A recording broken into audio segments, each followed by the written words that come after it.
Hello and welcome to Diamonds and Duds. I am Ivan. And I am Charles. Welcome to episode 42, Charles. We're reeling from the movie that is World of Warcraft. Yep.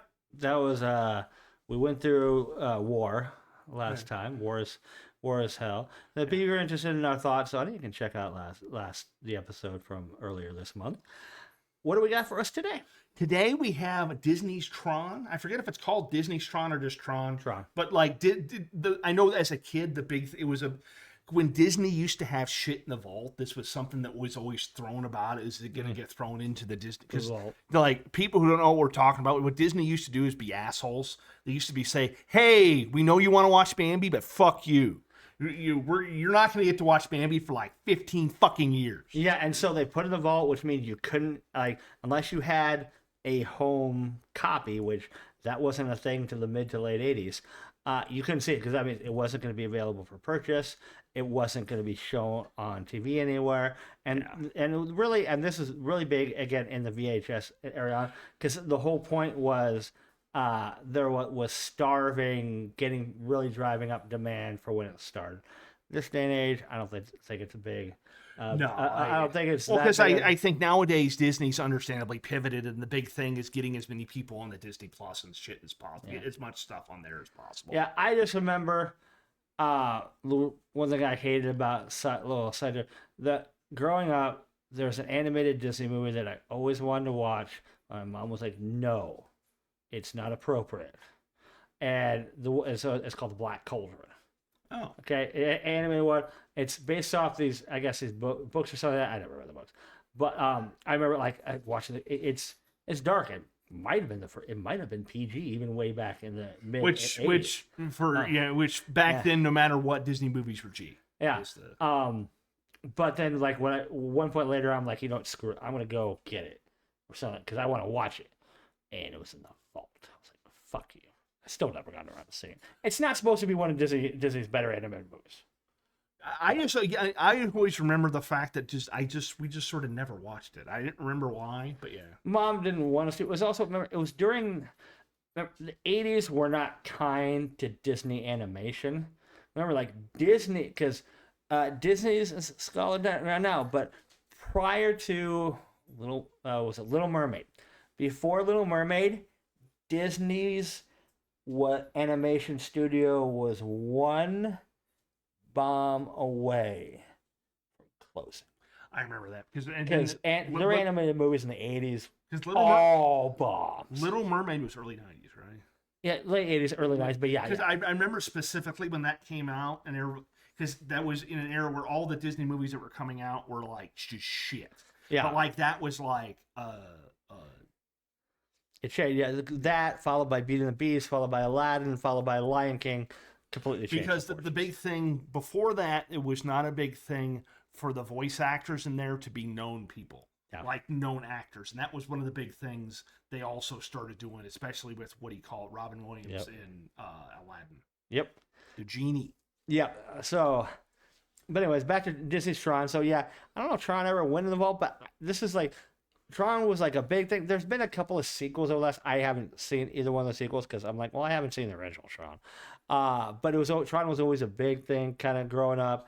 I had never seen it. It's 1982. Yep. After practicing his hacking chops, a brilliant video game maker becomes part of his own creation, starring one Jeff Bridges, and he's fairly young in there. Also stars, Bruce Brotsitner. I'm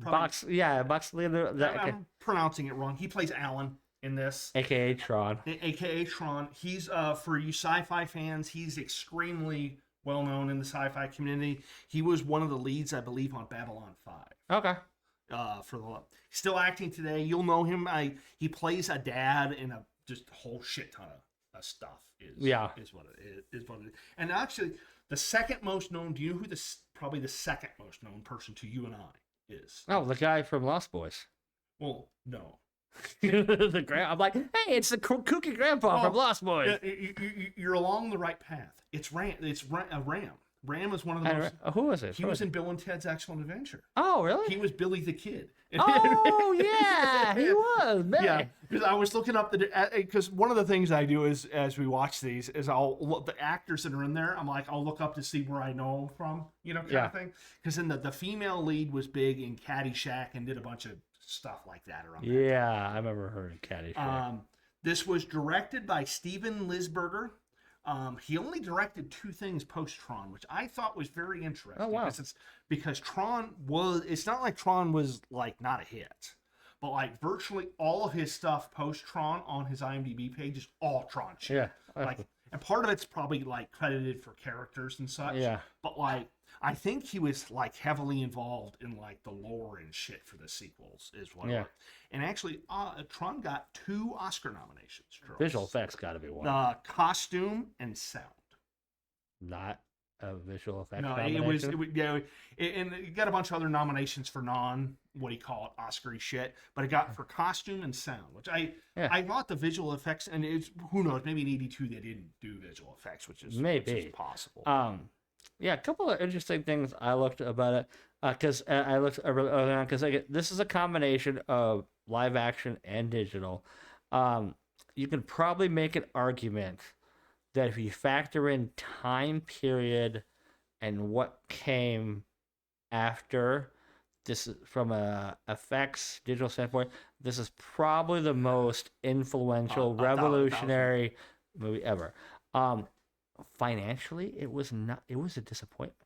And then that might have gone where for it made a lot. It made a lot of money. Yeah, and it was not considered bad. It made the dollars that it made was very much in the hit rate. However, the shit they did wasn't cheap. Yeah, essentially, this was the first. A lot of this stuff is the first time computer generated graphics were ever seen on screen. So like, it cost like $50 million then, which I can't even imagine what that would cost. But like, was why it didn't make his budget back initially. But word of mouth, I mean, I get. Especially once videos hit and stuff, shit like that. I get video games and because this would have been right at this would have been for people knowing the history. This would have been before the NES and the Atari, the Atari really hit big and shit. So being '82, this was the height of the arcade being the coolest place in the world. Yeah, and so I think that's part of what made this popular too. Was that kind of cultural thing. And actually I forgot there's one other known, the real third most popular is the person who plays the bad guy. I reckon from Star Trek 6. Oh yeah, I mentioned that in here. Yeah, so you play Chancellor Gorkin. Yes. Yeah, I wrote that in my notes. Hey, this guy's Chancellor Gorkin.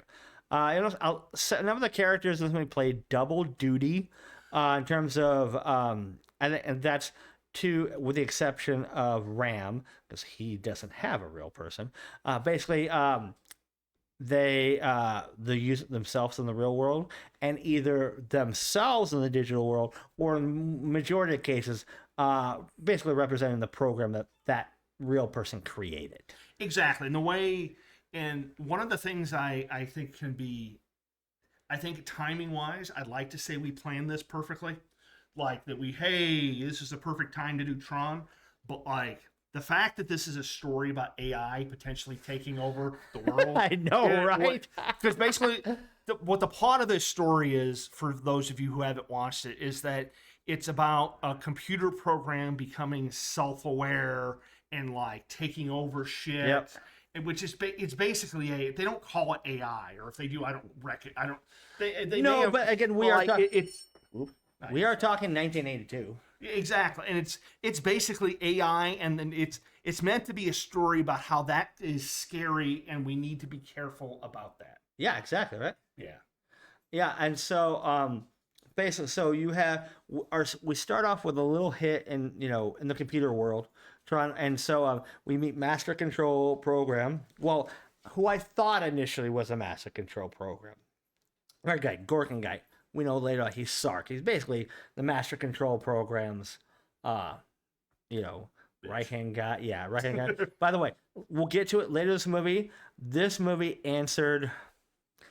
filled in a gaping hole in terms of something that I did not get from a complete until in a show an episode that I'll get to, and I was like, oh, okay, I understand now. We'll get to that. Basically, so he's basically there's games. He's this guy Sark, red guy. He's one of the more famous visual images from the original Tron. Mm-hmm. He's in red, kind of has like a little helmet, side helmet thing. Basically, he captures programs and he makes them, and they have to do. They have to submit. They have to submit to him, or basically they play games. Is Yes. what they do. They play games to the death. Yes, and when the ones that die, they become part of Master Control Program, and they keep on doing it because that's where we meet Ram and we meet Fodder. Yep. That's not his actual name, but he's canon Fodder. Yeah. Essentially. Yes. AKA vehicle for us to start to understand the world. Exactly. Yep. And then we get kind of into the real building. We have Dillinger, who looks suspiciously like Sark because he's the guy who created it. He's our bad guy in the real world, and he's like he's kind of one of the heads of this company that basically his master control program is fucking things up at the company. Yes, and is this the part where he calls Alan to the office? Yeah, he calls Alan. Okay, I thought that this part here where he calls Alan into the office might have been one of the, and it wouldn't have been thought of at the time. Okay, but I think was one of the coolest parts of the movie. Do you know why? Why? Sark's table, his desk. His desk was basically his desk was a touch screen. Yeah, was a touch screen. Was a touch screen computer, which back then computers were like fucking giant, unless you had lots of big giant. This boxes. was a touch screen computer that he used like it was fucking 2015, and which I thought was a really cool thing to not only think about that being a possibility, but being able to, and this probably goes to where the set designs were so goddamn expensive, but be able to design it to where it looked still in today's society like, oh yeah, that's just a touch computer. Yeah. Fun fact, especially for any younger viewers, listeners we have, you're not going to, despite the fact that this space is a digital world, you're not going to hear the word cyber mentioned, because to make people our age feel old, cyber was not a word. The word cyber would have been nonsense like googly flu, because there was no such thing as the internet in 1982. Yeah, we're probably good. We're probably more than 10 years away from like the regular person even knowing what the internet is. Probably longer. Because a lot of what they're hacking is in this, and this part's a little dated, but for someone who was kind of around back then, I kind of had some reverence for it. Yeah. Their idea of hacking is just typing sentences into the computer. Yeah, typing computer code. Because basically their computer code and programming is just sort of typing the sentence for what they want their program to do. Yeah. Which it sounds funny nowadays and it's dated, but as I'm talking it through, is actually a pretty brilliant decision by the director. Yeah. Because obviously that's not back in 82 how you would do that stuff. But how do you communicate that effectively to what your ideally is probably going to be a younger audience seeing this, and majority of people are barely going to know what a computer is, let alone know what hacking is. So the fact that they just had it done that way and go, okay, that's not going to, we don't need to be, Yeah, and again, when watching it, you have to factor in this movie is 44 years old. You have to factor that. Yes. You have to factor, especially when talking about the technology, things like that. And there's a number of things that hold up. But you have to view from the prism that this is a 44-year-old movie talking about the very beginnings of computerized technology and how they think it might go. And they bring up, as you've already alluded to, there's some very, very interesting questions that they pose, in this. Especially because right away, even in the opening scene with Ram and Fodder, you see, these programs are they pose the idea these programs are they're sentient. Exactly. Yeah, I thought that was. They're alive. They have their own. They have their own religion. The religion is posing, and I would have loved them to get even more into this, but they only got a certain amount of time. Basically, you get very, very subtle, but they pose it basically that there's a religion where the users are like the god, which I thought was kind of cool. No, I thought that was real. I thought that was really cool too. But I also think it was a smart idea by the director not to go too much into it. They got their own. Because I think what you want to do when you're in the beginning of this movie, you want to get to the point where Jeff Bridges and them are in doing the cool stuff. Yeah, is what you want to do, but you want the director was also very. You want to get to the point though when you're in there that they've earned that. Yeah, and which they 100% will go through. But like.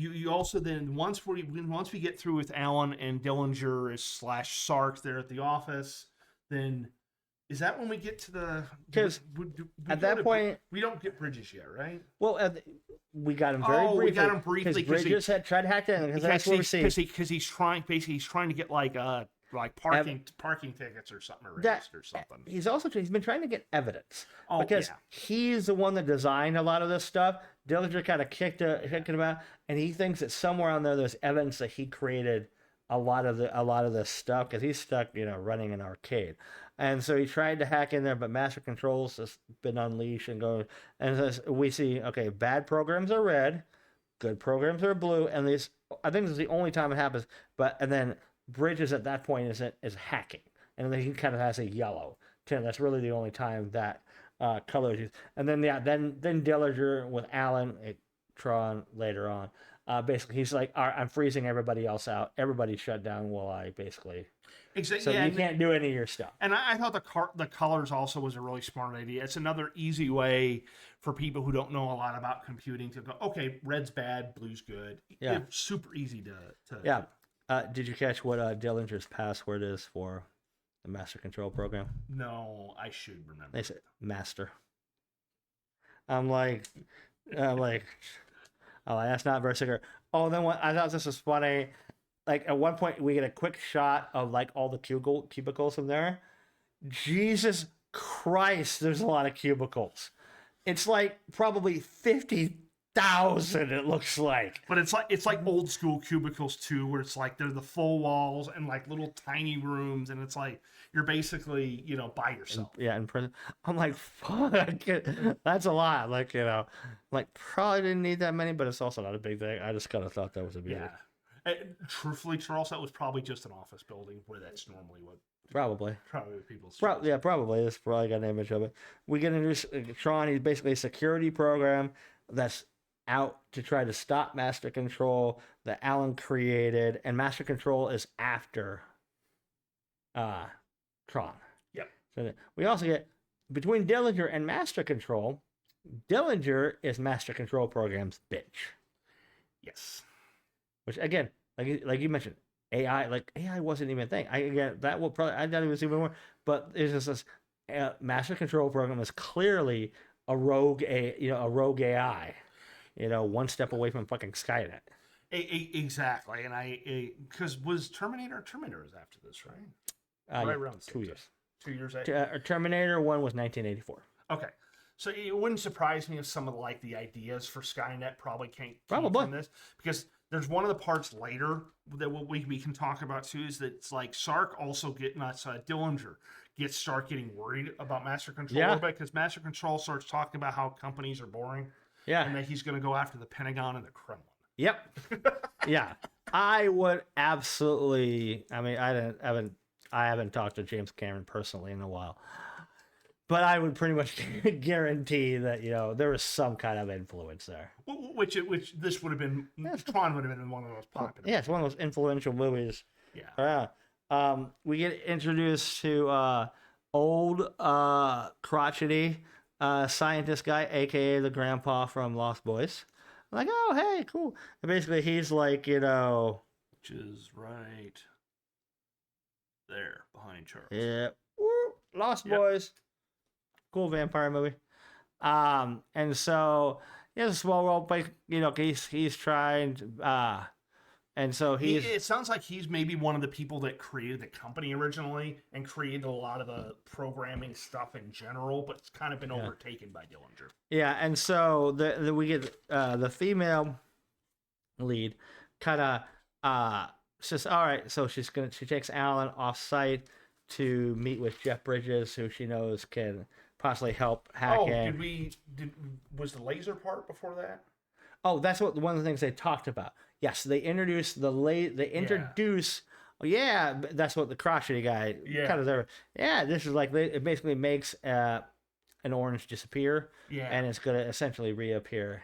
Yeah. Reappear at a later point. Yeah. Part of me hopes this isn't them also thinking of something from AI in like 2040. Jesus Christ. Yeah, so Flynn owns an arcade. I think he owns it. I gotta get there. He owns an arcade. It says Flynn. It's called Flynn. It's called Flynn. Penarota. and he lives above it.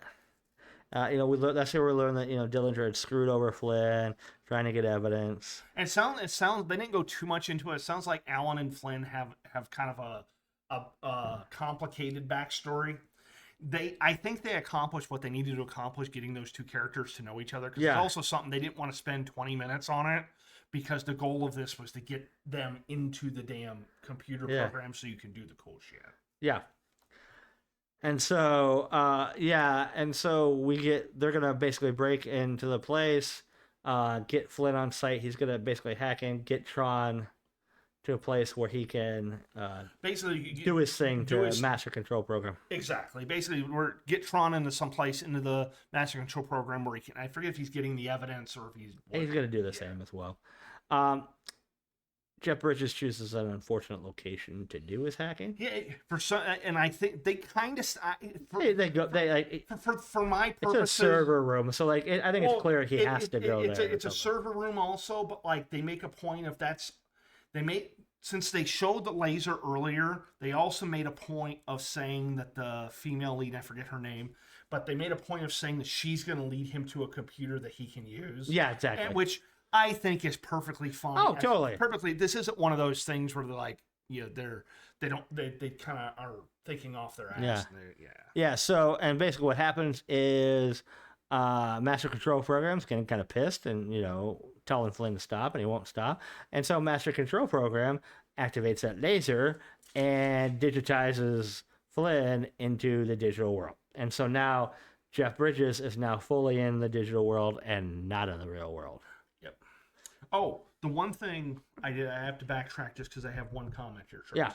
When the three of them are breaking into NCOM, okay, before they break off, because they break off and Alan's going to one place to release Tron, Flynn's going to another place with the female lead to do his thing. They go in through a door, which they're gonna break. One of the things I thought was really funny was that they went to break in, but they didn't think about how they were gonna break in, which I thought was incredibly funny. But then also that Flynn's like one of the most hated people in that company. Yeah. And they walk right past the security. Yeah. He's kind of nervous a little bit, but okay. Which I thought was fine. I just sort of said, worst security guard ever. Yeah, I know. And so, again, I mentioned that the film was very expensive for his time. It's first to use a form of CGI. Basically, Flynn's going to be forced to fight in the games until he dies. That's what Master Control Program says. And so basically he's put in a place with Ram and Tron. Yep. And this is where and then the first game is between Flynn and Fodder. Flynn and Fodder. They're doing I forget the name of the game. That's where you kind of, I should know this because doesn't lacrosse ball doesn't Carl have one of these in Dungeon Crawler Carl for his arm? I think so. Yeah. It's basically it's like a lacrosse. It's like a lacrosse or it's the ball arm thing. A ball arm throwing thing. Yeah, it's something we should know, but we're Americans and dumb, so we don't. Yeah, and so they catch a Fodder. To the surprise of nobody, does not.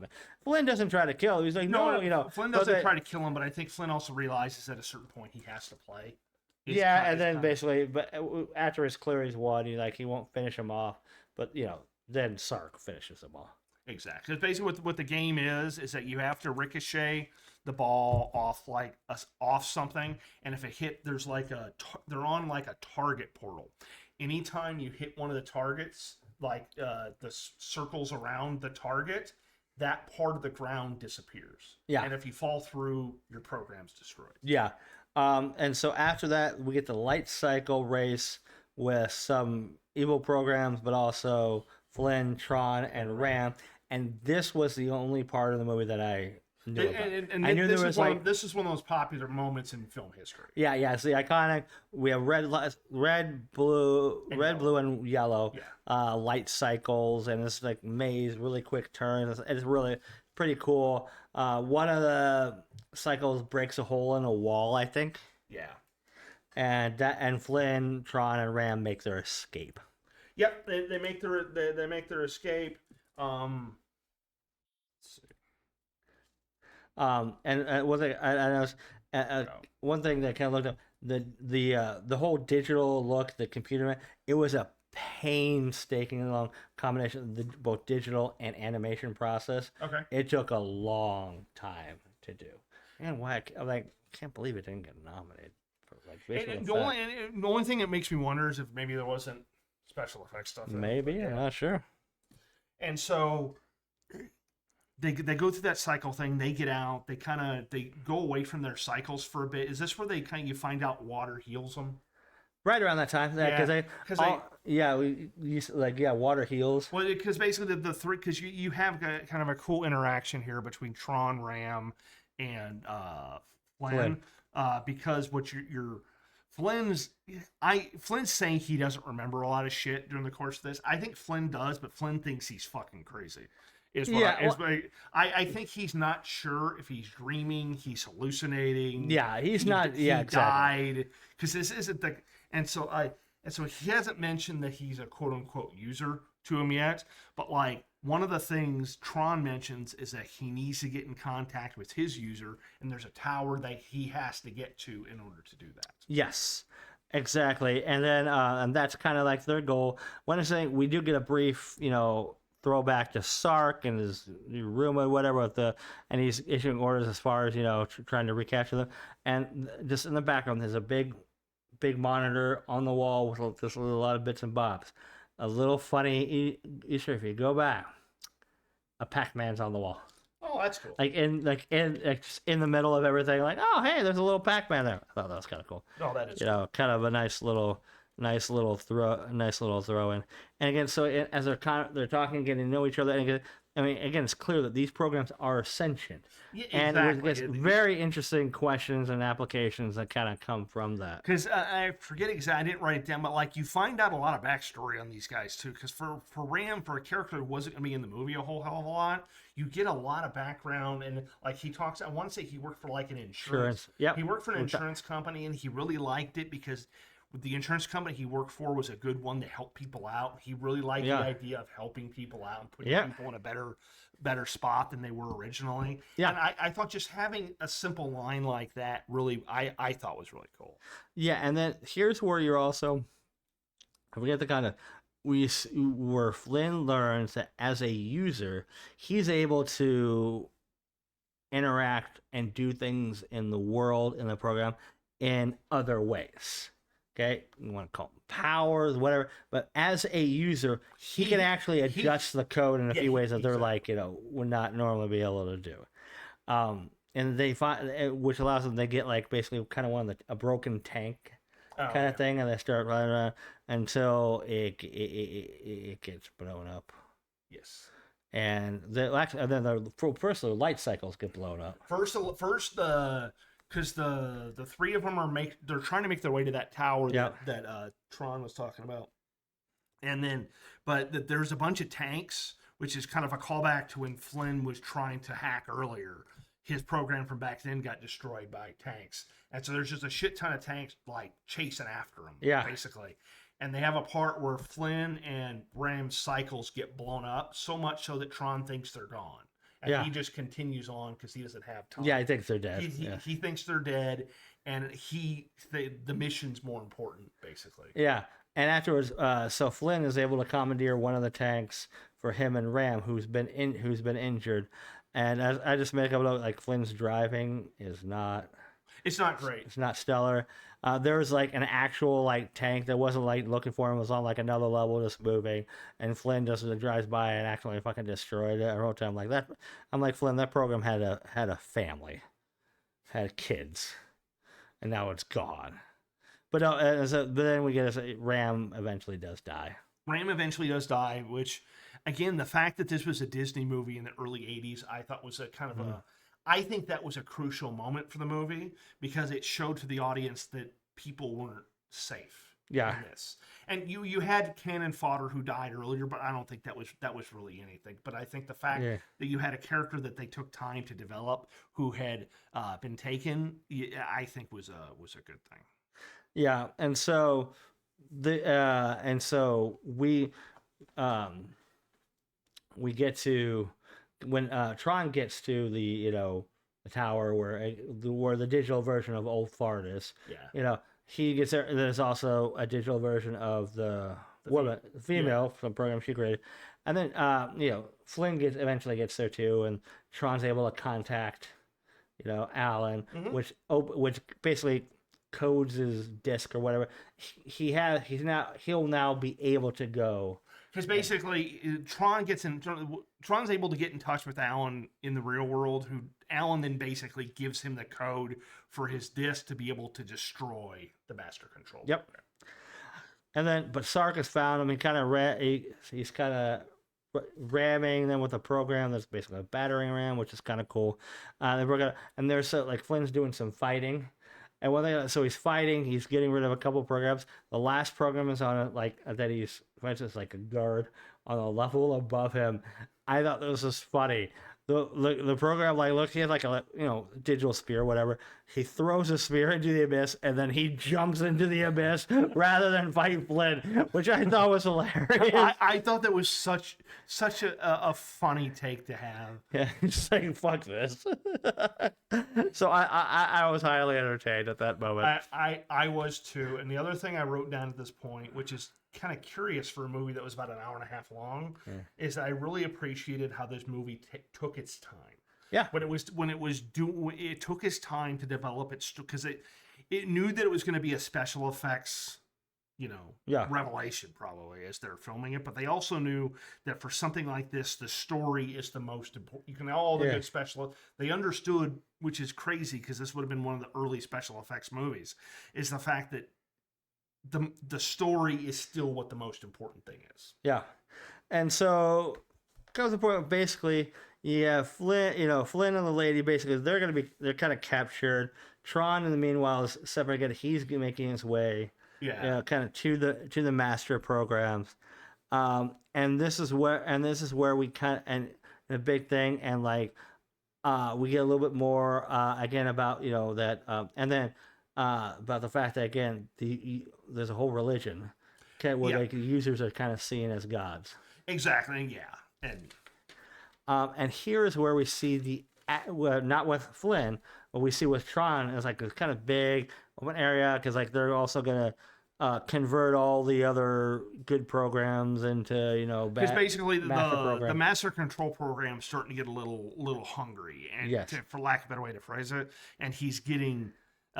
They're getting really anxious to keep like a virus, bluntly. Yeah, is that they want to keep expanding.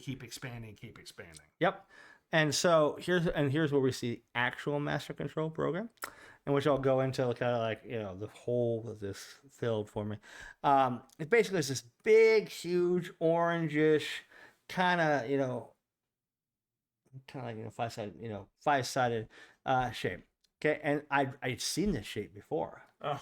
I just, at the time, I did not get the reference. I'm like, oh, now I get that reference. A really old South Park episode. Okay? And it's actually, South Park, if you're a fan of South Park, there's a couple famous episodes where they got flack, South Park, but because they were going to show Muhammad. Oh. And they weren't allowed to. They did the whole thing. But what a lot of people didn't realize is years and years before this controversy, they had shown the Prophet of Muhammad without any issues or fanfare. They did a send up of Super Friends, but they were all there was Jesus, there was Muhammad, and there was these different things. There was Aquaman because they wanted to make jokes about semen, but they're all the different deities, like Buddha, this and that. Okay, and they're the Super Friends. Basically, they're person like telling them like advice about that, it was the master control program.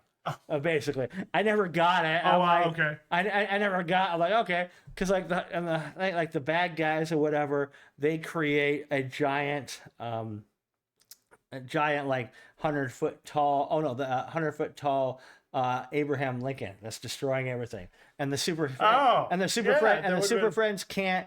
The super friends can't do anything and stuff. And so they ask him because like the master controller in the South Park, he doesn't actually. You can just ask him; he knows everything. And he knows all because master controller. Yeah. Like, so how do we defeat a giant 100-foot tall stone Abraham Lincoln? And the program just like stares like really confused. Giant 100-foot tall stone John Wilkes Booth. That's exactly what they do. They build one and it just goes right behind it. So like, oh, okay. Now this episode from like 15 years ago makes sense. So, but the ship or whatever that Flynn and the lady are on, it's being digitized. Yes, it's being digitized, and they need to move it on to a different line, right? Yeah, they need to remember. It's like the ship. No, that was earlier before they got caught. Oh, that's they right. do Okay. that. That's when they're like right before they get to the tower. That's right. This is where basically, all right, the ship's basically being destroyed into nothingness. She briefly dies or something, and then he brings her back. It was kind of a little unclear. I thought that was a little odd because I think they wanted to show that Flynn could bring people back. Yeah, which is fine, but why didn't they bring Ram back? Ram back. There might be a valid because Ram also like disappeared. You know, which that might be the reason for it. But like basically or it also could be that Flynn also didn't realize he could. Yeah, you know, kind of thing. So. Yeah, and so but basically, Flynn gets free, but really they kind of avoid, her dying.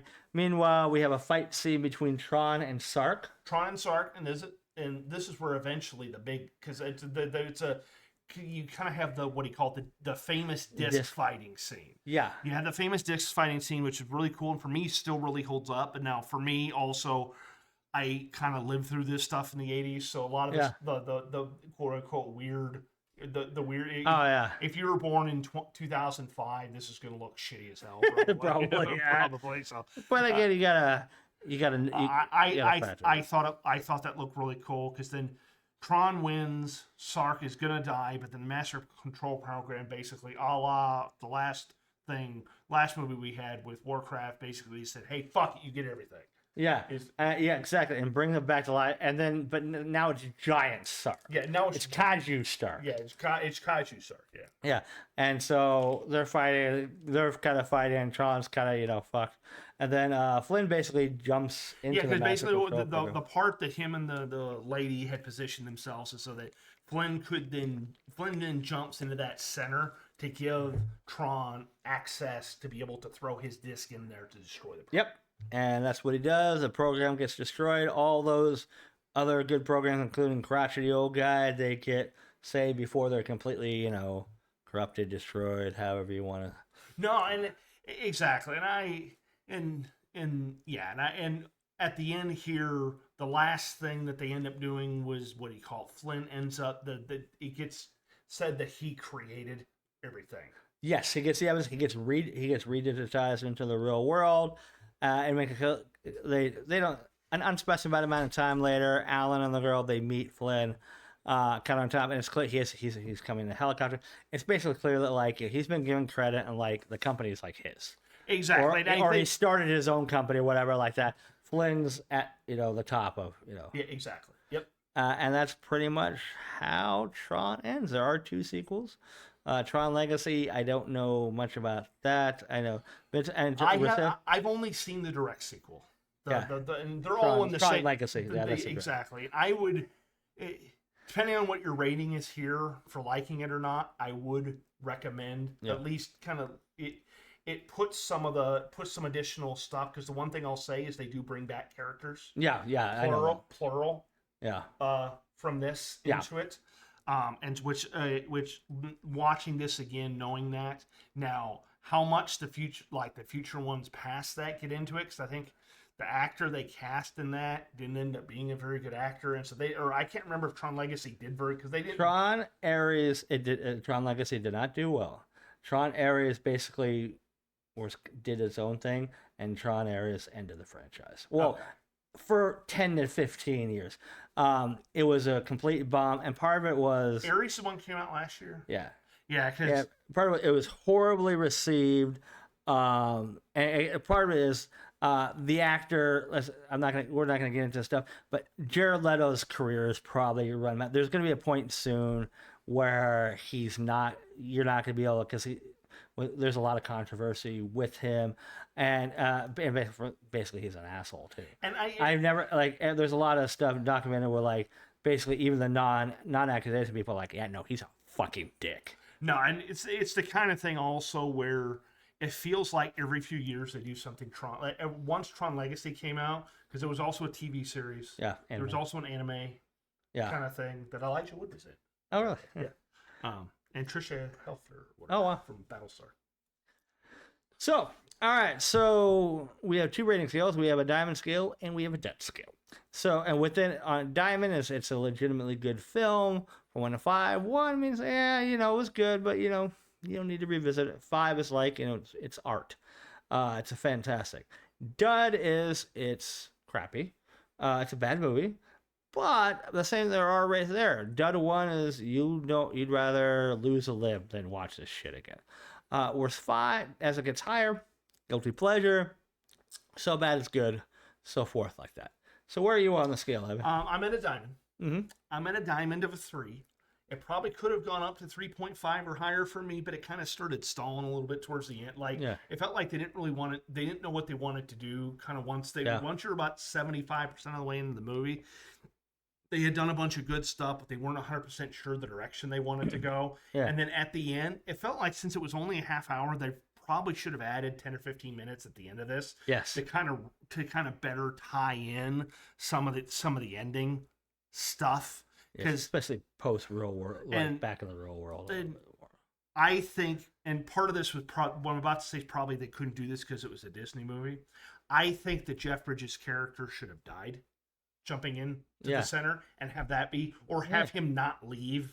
Yes. Or have him not. You just don't. It's what happened kind of thing to him. Yeah. But I think they probably should have also added an extra 10, 15 minutes at the end of that to kind of wraps, because a lot of the stuff just sort of said, hey, God, and we said this when we were doing Warcraft, this was an hour shorter than Warcraft. Yeah. And it felt like at the end, it felt like also they were told they had to be under an hour and 40 minutes. Yeah. I'm a diamond as well. I'm also a 3. Okay. I thought it was solid. Just really some real interesting themes. And again, I would have liked a little bit of time on the end to kind of flesh out things. I mean, when we went back to the real world, we didn't even see Dillinger. No, we didn't see Dillinger. I would have liked to see Dillinger again. I would have liked to see something storyline wise about the whole Kremlin, what do you call it? Pentagon thing. No. Or if you weren't going to mention it, just sort of have it on a TV screen or something. Or I would have liked to see something with Dillinger wrapped. And it felt like, part of me wonders if there was a bunch of shit they cut, or if it felt like they were kind of told they had to wrap it up. And it's like, hey, you have to have this amount of time. And they said, hey, we spent so much time and money on these special effects. You have to put more of those in. Yeah. Maybe. All right, so for next time, I got a question for you. Yes. When you think mid-90s sci-fi gems, actors, what actor do you think of? When you think of movies, mid to late 90s, just sci-fi classic. Keanu Reeves. No. George Wendt. Norm from Cheers. Huh. I was wondering, sci-fi icon. I was wondering if maybe I didn't remember. I was wondering if maybe there's a different George Wendt that I didn't remember. Our next one is one I think that neither one of us has seen. George Wendt's in it. He's not the main star, but He's a star in we're watching the 1996 film Space Truckers. Space Truckers 1996 film, that'll be episode number 43. And so follow us on the things. Follow us on all the stuff. Comment wise, let us know anything you think fun we should watch. We'll take a look at it. We're on all the Spotify's, YouTube's, all that fun stuff. No need to. If you watched or listened, we appreciate it. Thank you and have a wonderful day. Have a good one. Bye.